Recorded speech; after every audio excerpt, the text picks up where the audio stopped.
Bonjour et bienvenue sur le podcast Explore Japon. Le podcast qui explore le Japon sous toutes ses coutures. Des conseils voyages, de la culture ou bien de la vie de tous les jours en passant par l'apprentissage du japonais, partons ensemble 2 fois par semaine pour ce magnifique pays qu'est le Japon. Bonjour à tous, aujourd'hui je vais me transformer en agence de voyage, enfin en mini agence de voyage. Je ne vais pas réserver pour vous votre hôtel, votre avion, etc. Mais je vais essayer de vous faire un petit planning pour ceux qui souhaiteraient passer 2 semaines au Japon en vacances pour la première fois et qui aimeraient voir les basiques et savoir combien de temps rester dans tel ou tel endroit. Alors bien sûr c'est un planning personnel, il y a plein d'options différentes possibles, ça vous permet de vous faire une idée, mais je dis pas de tout suivre à la lettre, ni que vous ne pouvez pas faire autre chose. On a tous des façons différentes de voyager, on n'aime pas la même chose et on ne va pas au même rythme. Par exemple, pour ma part, j'aime prendre le temps d'explorer. J'aime pas rusher un lieu, c'est-à-dire rester 4 heures dans une ville juste pour dire « check, ça y est, j'ai fait ». Pour certains, c'est l'inverse. Ils n'ont pas envie de s'attarder, préfèrent aller à l'essentiel, voir les points touristiques et partir ailleurs pour en faire le plus possible. Comme d'habitude, il n'y a pas de bonne ou de mauvaise façon, c'est chacun son plaisir. Mais bon, vous l'aurez compris, avec moi, on rushera pas. Dans mon planning, je préfère sacrifier des visites pour vous éviter des visites éclairs. Vous pourrez bien entendu les faire, mais si vous êtes comme moi à préférer profiter du lieu plutôt que d'enchaîner un maximum, ce planning sera plus fait pour vous. Pour moi, 2 semaines au Japon, c'est un minimum. Bien sûr, on peut partir pour 1 semaine. Mais si vous êtes sensible au décalage horaire, ça ne vous laissera pas beaucoup de temps pour profiter. Et de plus, si vous restez moins de 2 semaines, je ne vous conseille pas de vadrouiller hors de Tokyo. Même si sur le papier, en se levant tôt et en rentrant tard, avec un JR Pass, on peut finalement faire une visite de Kyoto sur une journée. Kyoto-Tokyo, c'est 2h30 de train. Donc techniquement, c'est faisable de passer une journée. Si par exemple on prend un train vers 6h du mat, on peut être à 8h30 sur Kyoto et repartir vers 21h par exemple en direction de Tokyo. On aura le temps de faire une petite balade dans le centre de Kyoto et d'avoir un aperçu de la ville. Donc pourquoi pas, si vous êtes là qu'une semaine, vous pouvez quand même aller à Kyoto, faire un aller-retour avec un JR Pass. Mais pour 2 semaines, l'idéal pour moi c'est faire moitié-moitié, avec un petit peu plus de temps sur Tokyo tout de même, car la ville est gigantesque. Je ne sais pas où sera votre hôtel, je ne vais donc pas vous conseiller un lieu, car ça va dépendre des prix de votre budget, des places qui vont être disponibles, et vu que vous ne connaissez pas le Japon ni Tokyo, ça va être difficile de cibler quel quartier vous allez préférer. Et petite précision aussi, dans ce podcast, je ne vais pas non plus détailler tout ce qu'on peut faire dans chaque quartier. Cet épisode est plus pour vous donner une idée globale de parcours. Vous le savez, je fais des épisodes sur des lieux spécifiques, donc je ferai forcément des épisodes sur chaque quartier petit à petit. Mais là, c'est vraiment juste une roadmap globale, donc pas de conseils café ou de boutique ou de lieu de précis ou savoir à telle heure aller à tel endroit. Non, c'est juste une roadmap de comment organiser son séjour pour avoir une idée globale de quel quartier on peut combiner et où on peut aller pendant 2 semaines. Mais allez, commençons par votre jour d'arrivée. Alors suivant les vols, vous avez des chances d'arriver en plein après-midi. Le temps de passer à l'hôtel, de poser vos valises, de prendre votre JR Pass, votre carte de transport, etc. Finalement, vous allez juste passer une nuit sur place à visiter autour de votre hôtel tranquillement et se coucher pas tard pour faire une bonne nuit et démarrer de bon pied le lendemain matin. Et commençons par le jour 1. Le jour 1, je vous invite à aller par exemple à faire Tokyo, donc être sur Tokyo, et aller dans le quartier d'Akihabara, de faire Ginza et Asakusa. Donc l'idéal, c'est si vous êtes là un dimanche, de faire cette journée-là le dimanche. Et je vais vous expliquer pourquoi. Alors si vous êtes un dimanche, c'est le bon jour. Sinon, essayez de décaler donc cette journée. Alors pourquoi passer cette journée un dimanche ? Eh bien tout simplement car la grande avenue qui va de Ginza à Akihabara devient piétonne le dimanche. Et du coup, vous pouvez marcher en plein milieu de cette grande avenue. Et c'est vraiment une belle balade au cœur de Tokyo. Alors il n'y a pas vraiment de sens, mais vous pouvez commencer par Asakusa, ou alors comme je vous le disais inversement par Ginza, et redescendre ou remonter. Asakusa, c'est le quartier des temples, il est très apprécié des Français, mais pas de moi, étrangement. Vous avez la Skytree qui est juste à côté, qui est la plus grande tour de la ville. Vous pouvez donc vous balader dans le quartier, puis ensuite redescendre à pied ou en transport, mais encore une fois, je vous invite de le faire à pied, jusqu'à Akihabara, le quartier des gamers, otaku, de l'électronique. Alors otaku, c'est donc les fans de quelque chose. On peut être otaku de train, c'est-à-dire être fan de train. Souvent, quand on dit otaku, on va penser aux animés et aux mangas. Mais voilà, otaku, ça veut dire en fait être fan à bloc sur quelque chose. Donc du coup, là vous allez trouver tout le quartier des figurines et des mangas, des gamers, etc.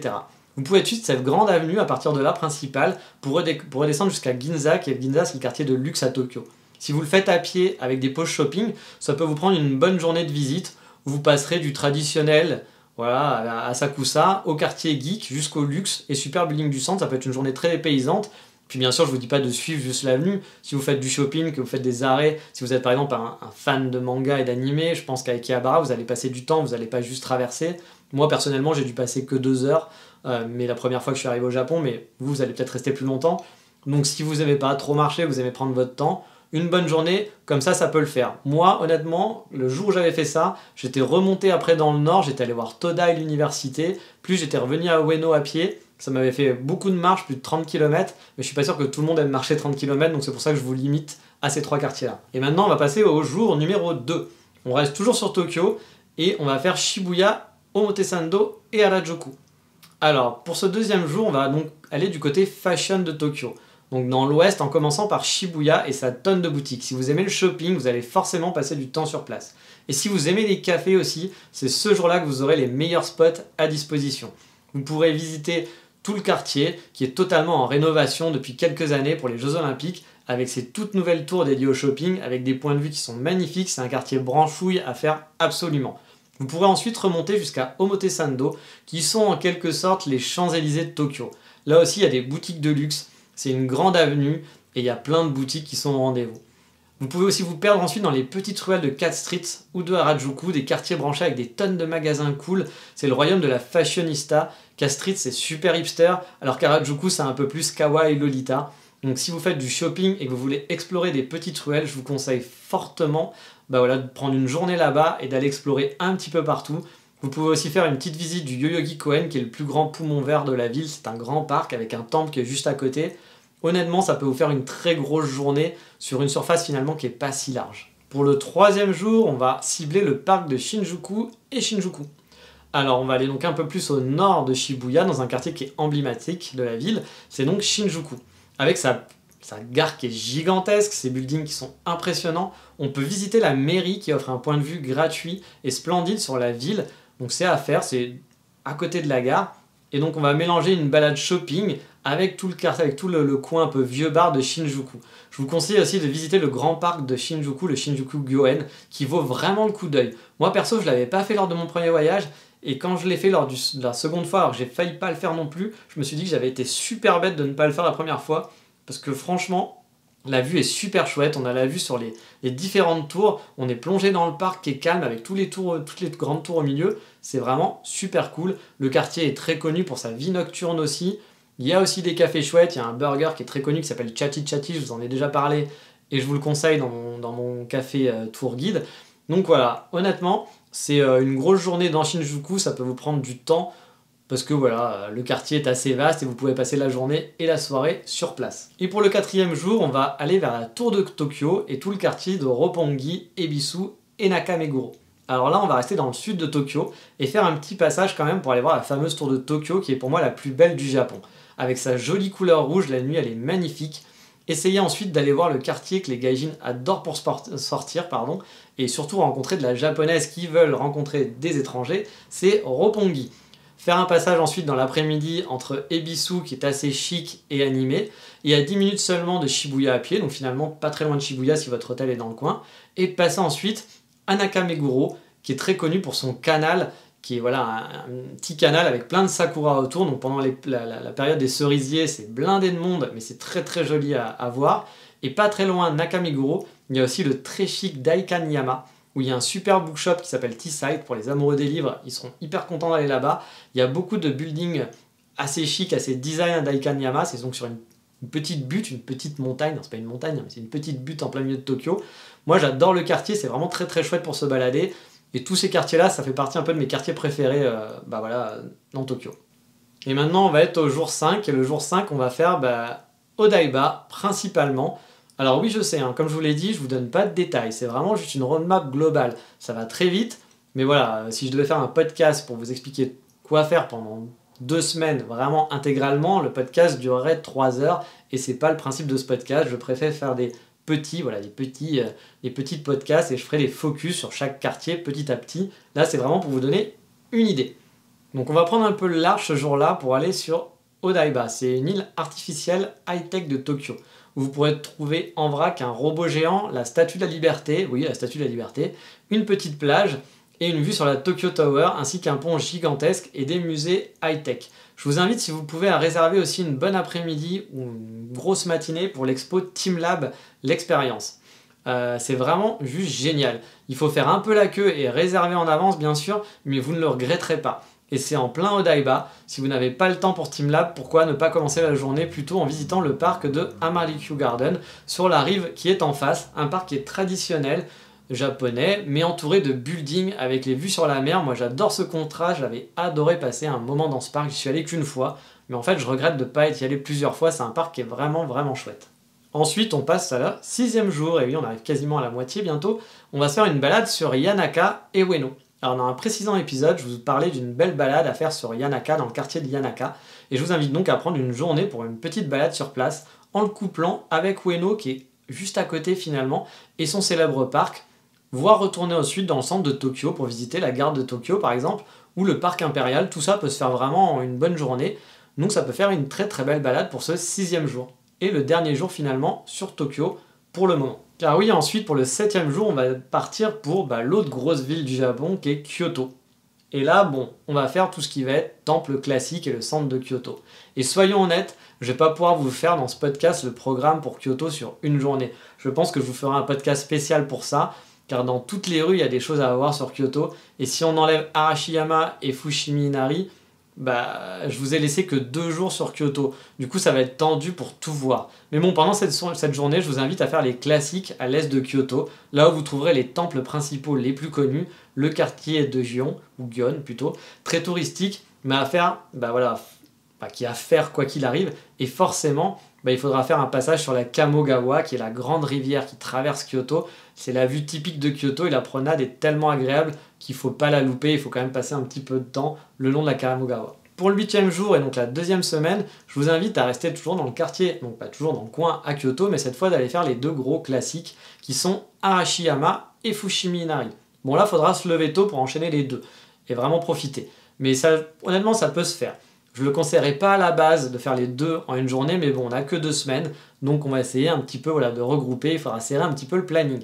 Ce sont vraiment 2 spots qui sont emblématiques de la ville, qui sont en périphérie du centre, il faudra donc prendre le train pour aller aux 2. Mais en 10-20 minutes, on y accède assez facilement, ce sont des petits trajets, donc pas d'inquiétude. Fushimi, c'est là où vous avez plein de torii, des portes, des portiques qui sont alignés, c'est une balade sympa, mais c'est vraiment rempli de touristes. Je vous invite donc à continuer votre balade dès le premier palier. Vous allez voir, il y a un premier palier où vous avez l'impression d'avoir marché pendant longtemps, d'être fatigué, mais la plupart des gens s'arrêtent là et ne vont pas plus loin. En fait, si vous continuez la balade, vous serez beaucoup plus tranquille pour profiter des lieux, car comme je vous le dis, la plupart des touristes s'arrêtent à ce premier palier. Et ensuite, vous pouvez redescendre et enchaîner avec Arashiyama, avec un petit voyage en train. Les plus connus sont bien sûr son grand temple et la forêt de bambou. Et ce sont des choses, moi, personnellement, que je déteste le plus là-bas, car il y a vraiment trop de monde, trop de touristes. Vous n'aurez pas le temps d'explorer de fou non plus avec juste une demi-journée sur place. Donc ne faites pas l'impasse sur ces 2 endroits.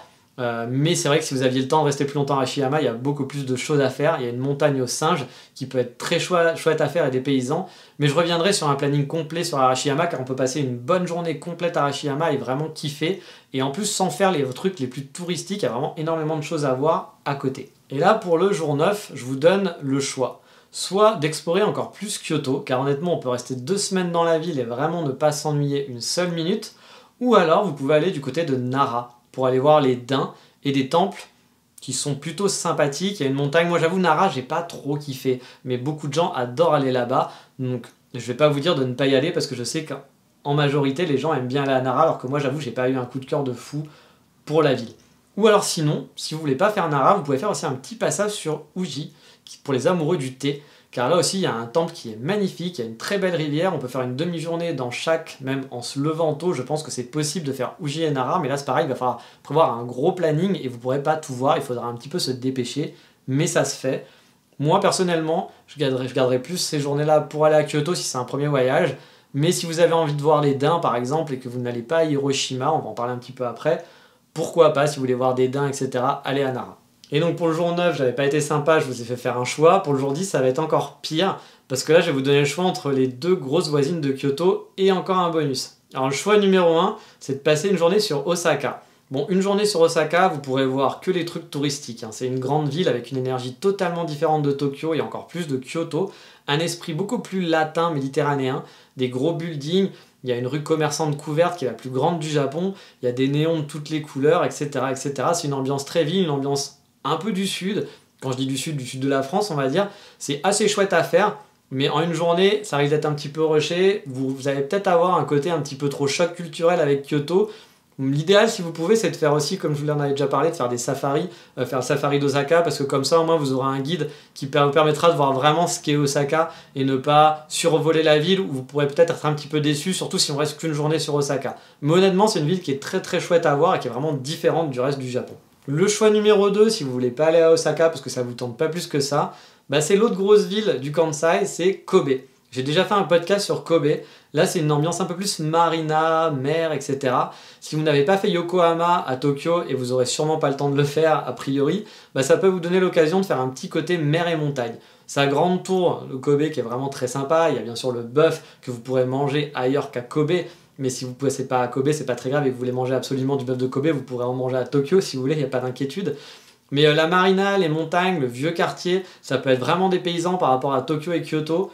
Donc pourquoi pas, si vous avez envie un peu plus de mer et que vous n'êtes pas très grosse ville, que vous voulez un peu un mix entre les deux, bah Kobe, ça peut être un choix assez cool. Et le choix numéro 3, on va rusher pas mal si on prend le choix numéro 3. Il va falloir se lever tôt et courir. Et moi, perso, honnêtement, je le ferai pas. Mais j'en parle parce que je sais que beaucoup le font. C'est faire l'aller-retour Kyoto-Hiroshima dans la journée. Donc voir le dôme de la bombe, se recueillir sur cette ville marquée d'histoire. Alors dans ce cas-là, se tenter une demi-journée aussi sur Miyajima et une demi-fin de journée sur Hiroshima en prenant le dernier train, c'est jouable, mais voilà, ça va être quand même un petit peu compliqué. Et clairement, bah voilà, si vous voulez faire Hiroshima, je supprimerai le jour d'avant Nara et Uji et voir la deuxième jour sur Kyoto pour faire Hiroshima et Miyajima sur 2 jours, dormir une nuit sur place à la limite. Et comme ça, vous pouvez faire Miyajima, profiter toute la journée parce que Miyajima c'est une petite île mais c'est vraiment sublime. Et faire Hiroshima, le centre, en une journée tranquillement, pouvoir ne rentrer pas trop tard et ne pas rusher, être peinard. Moi, c'est ce que j'ai fait. J'avais fait Hiroshima, Miyajima sur 2 jours. J'étais même resté 3 jours. Même je vous dis des bêtises, j'étais resté 3 jours. Mais bon, j'avais le temps, j'étais resté 1 mois, un peu plus d'1 mois lors de mon premier voyage. Donc, c'était pas tout à fait la même. Donc, à vous de voir si vous avez envie de voir un petit peu plus, faire Osaka et de faire, ou de faire Kobe. Ou alors, pourquoi pas supprimer le jour d'avant avec Uji et Nara et faire Miyajima et Hiroshima. Et si vraiment votre truc c'est ouais mais moi Nara je voulais aller voir des daims, bah vous pourrez aller voir à Miyajima. Donc si vous faites les 2 jours Hiroshima Miyajima, ça peut le faire, ça peut être vous aurez vos daims, vous serez content, etc. C'est toujours des choix qui vont être difficiles sur 2 semaines, hein. Donc à vous de voir si vous voulez rusher ou si vous voulez prendre votre temps, puis voir aussi au niveau du budget, hein, parce que si vous avez un pass de train ou pas, bah, ça peut vous coûter beaucoup plus cher. Et donc si vous n'avez pas supprimé le jour Uji Nara, c'est-à-dire que vous ne l'avez pas remplacé par quelque chose d'autre, et que vous êtes allé à Osaka, à Kobe ou à Hiroshima le jour d'après, honnêtement, pour le jour 11, moi je vous invite à rester une dernière journée sur Kyoto pour visiter, car une seule journée sur Kyoto, c'est vraiment trop court pour profiter de la ville. Pour moi, Kyoto, il faudrait au moins rester 3 jours. Mais bon, Tokyo aussi, il y a beaucoup de choses à faire. Donc le minimum pour moi, Kyoto, c'est 2 jours. Si vous pouvez le faire sur 3 jours, c'est encore mieux. Mais du coup, il faut sacrifier, il faudra sacrifier les 2 jours sur Kobe, Osaka, ou peut-être sacrifier un jour de Tokyo. Pourquoi pas sacrifier s'il y a un des quartiers ou une 2 journées qui vous tente moins. Mais 2 jours, pour moi, c'est un minimum. Donc c'est pour ça que le jour 11, il faut rester sur Kyoto et profiter de la ville. Là aussi, sur Kyoto, je vais vous faire des trucs à boire, à manger. Il y aura des épisodes spécifiques sur Kyoto plus tard. Donc je ne vais pas détailler ce que vous pouvez faire sur Kyoto. Mais honnêtement, comme je vous le dis, on peut rester 2 semaines sur Kyoto et pas s'ennuyer. Et on se rapproche petit à petit de la fin. Et pour le 12e jour, on rentre à Tokyo. On est même rentré peut-être la veille. Ce serait peut-être mieux de rentrer le soir pour pouvoir profiter du Ghibli, du musée Ghibli. Et en plus du quartier de Shimokitazawa en fin de journée, et tout le quartier autour du musée. Alors là, on va retourner finalement à Tokyo pour prendre l'avion. Et plutôt de revenir directement pour l'avion, moi je préfère toujours me garder quelques jours sur place et passer quelques jours, ne pas rentrer directement, ne pas rentrer de Kyoto et dire moi allez je dois récupérer mon avion le lendemain, etc. Donc c'est pour ça qu'on va se faire une dernière journée ici. Donc comme je vous l'avais dit, on va commencer avec le musée Ghibli qui est vraiment chouette à faire si vous êtes un fan. Le quartier est vraiment... le musée est vraiment cool. Par contre, il faut vraiment le réserver à l'avance. C'est très difficile d'avoir des places, donc il faut s'y prendre vraiment à l'avance pour réserver ses billets. Et ce qui peut être chouette aussi, c'est de visiter le quartier qui est tout autour avec son joli parc et ses rues résidentielles. Pareil, je vais vous préparer une émission pour vous expliquer comment explorer ce quartier. Moi, c'est un de mes quartiers que j'adore à Tokyo. Il y a plein de choses à faire, mais ça, on en parlera dans un podcast dédié. Ensuite, vous pouvez enchaîner par une visite de Shimokitazawa, qui est un quartier branchouille, qui est pas très loin de Shibuya, Il y a plein de cafés, des friperies, des petites rues bordéliques. C'est toujours un plaisir à explorer et ça serait dommage d'aller à Tokyo et de pas faire Shimokitazawa. Donc je vous invite à essayer de le caser dans votre balade un jour où vous êtes soit ce jour-là, ou soit un jour où vous êtes près de Shinjuku ou Shibuya, parce que du coup vous serez pas très loin. C'est genre à 10 minutes, un quart d'heure en train, hein, tout simplement. Et pour finir, c'est pas vraiment finir parce qu'il reste encore 2 jours, mais le jour 13, qui va être vraiment la dernière grosse journée, on ira à Kamakura. Alors on va sacrifier quelques classiques de Tokyo et j'ai quand même aussi sacrifié beaucoup sur Kyoto, mais pour cette fois partir à la mer. Parce que Kamakura c'est le deux-villes de Tokyo, il y a des temples, il y a la mer, les montagnes, des petites ruelles qui ont un charme fou. J'ai fait un épisode présentant la ville, je vous invite à l'écouter, et le day trip se fait facilement car c'est à peine plus d'1 heure de Tokyo, donc ça se fait facilement dans la journée. Et je trouverais ça dommage de ne pas aller à Kamakura lors de son premier voyage. Bien sûr, on peut l'enlever pour se dire, bah tiens, on va se faire une journée de plus sur Kyoto, ou je préfère aller à Kobe. Mais moi, Kamakura, je trouve que c'est vraiment une ville hyper chouette et j'adore me promener là-bas. J'y suis allé assez souvent. C'est vraiment un coin que j'adore. Et là, il y a le jour 14, qui va être le dernier jour finalement sur place de votre voyage. Donc ça va être avec un peu de nostalgie, vous allez devoir reprendre l'avion le lendemain. Donc je vous conseille d'en profiter ce jour-là pour aller dépenser vos derniers yens dans des petits cadeaux, aller faire une petite balade tranquille dans un quartier que vous avez bien aimé pour y retourner, pour vraiment profiter du séjour. Alors on pourrait supprimer cette journée et se dire on fait une journée de plus à Kyoto et la dernière journée on l'a fait à Kamakura, on rentre, on prend l'avion, c'est vrai. Mais moi j'aime bien, lors de mon dernier jour de voyage justement, pouvoir profiter, aller faire mes petits achats cadeaux, ne pas courir dans tous les sens, essayer de kiffer un petit peu le moment. C'est pour ça que je vous fais pas de programme spécifique et plutôt de vous dire voilà, allez dans l'endroit que vous avez bien aimé, retournez dans le café que vous avez bien aimé, retournez dans le resto que vous avez kiffé, ou allez tester celui que vous n'avez pas eu le temps de faire justement, et prenez votre temps pour vraiment profiter de votre dernier voyage. Il faudra sûrement faire votre valise, etc. Donc plutôt d'être dans le rush et d'aller visiter un truc à bloc, pour moi la dernière journée vaut mieux profiter. Alors oui, au final, on n'est pas allé voir le mont Fuji, on n'a pas fait tous les classiques, et bien sûr vous pouvez faire plus en 2 semaines en courant partout et en ne voyant que l'essentiel dans chaque quartier. Et l'inverse aussi est vrai, hein. Certains me diront que c'est pas suffisant pour explorer de fond en comble chaque quartier, mais bon, il n'y a pas de miracle, en 2 semaines, il vous faudra faire des choix, et ce petit programme, c'est juste une piste de travail. À vous maintenant de faire votre propre tambouille, à aller chercher d'autres gens qui vont préparer des listes, à aller regarder des guides, à regarder des vidéos sur YouTube, à écouter d'autres podcasts, mais ça vous permet d'avoir une première idée, de pouvoir comparer et de faire votre propre roadmap, parce que c'est ça qui est vraiment sympa. Moi, quand on prépare un voyage, c'est le truc que j'aime bien, c'est aller chercher, explorer et faire ma petite roadmap. Après, c'était très difficile pour moi parce que lors de mes voyages, je suis toujours resté au moins 1 mois. Et j'ai l'habitude de rester chaque fois 2 semaines sur Tokyo. Donc faire un choix de balade a été vraiment compliqué. Il y a tellement à faire, que ça soit à Tokyo ou comme je vous le dis à Kyoto, que si vous pouvez partir plus longtemps en vacances, je vous encourage vraiment à rester le plus longtemps possible. Et si ça rentre dans votre budget et que votre patron est OK pour vous laisser partir plus que 2 semaines, je vous préparerai bientôt des guides pour 3 semaines, 1 mois, voire 2 mois sur place. J'ai pas encore décidé exactement, je vais peut-être pas faire tout, voilà, je vais pas vous faire 16 jours, 18 jours, 20 jours, mais j'ai essayé de faire 2-3 guides comme ça. Mais ça sera dans des prochains épisodes, c'est pas encore pour l'instant prévu, ça sera pour un petit peu plus tard. Et justement, vu que j'enregistre beaucoup les épisodes en avance, peut-être que j'aurais pas encore enregistré les prochains épisodes là-dessus. S'il y a un format qui vous intéresse plus, si par exemple ce petit format, parce que c'est vrai qu'on va pas dans les détails, mais si vous avez bien aimé cet épisode, n'hésitez pas à aller sur Facebook ou mon Instagram et me dire que vous avez bien aimé, que ça vous aide pour préparer votre voyage et vous aimeriez bien avoir un planning sur 1 mois, sur 2 mois. Je ne vous promets pas de le faire, mais voilà, si je vois qu'il y a beaucoup de gens qui me disent « Ah bah non, mais nous on reste souvent 1 mois sur... on va rester 1 mois au Japon, etc. » que j'ai beaucoup de gens qui me disent « On reste 1 mois », j'essaierai de privilégier de faire un épisode là-dessus. Donc n'hésitez pas à revenir et puis aussi à me dire si ce genre de format est intéressant. Parce qu'en même temps, moi je suis frustré parce que je vais pas dans les détails, c'est vraiment très vague. Donc je sais pas, peut-être que ça vous intéresse pas plus que ça, donc n'hésitez pas à faire un retour là-dessus, à me dire ah bah si c'était sympa, ou alors non finalement d'avoir juste une roadmap globale c'est pas très intéressant, on préfère que tu explores des coins puis nous on fait notre tambouille. Donc n'hésitez pas du tout, voilà, moi j'essaye de faire ce podcast pour me faire plaisir mais aussi pour vous aider et vous faire plaisir, donc si je peux allier les deux, ça sera tant mieux. Pas de coup de cœur du moment aujourd'hui parce que l'épisode est un petit peu longué. Mais dans le prochain épisode, on passera une journée justement sur Otsu. Je vous en ai déjà parlé plusieurs fois pendant les podcasts, mais là je vous ai organisé une petite balade sur Otsu directement qui est vraiment proche de Kyoto et qui change totalement d'ambiance avec sa voisine. Mais ça sera pour le prochain épisode. Allez, je vous dis à bientôt. Mata, ciao, bye bye.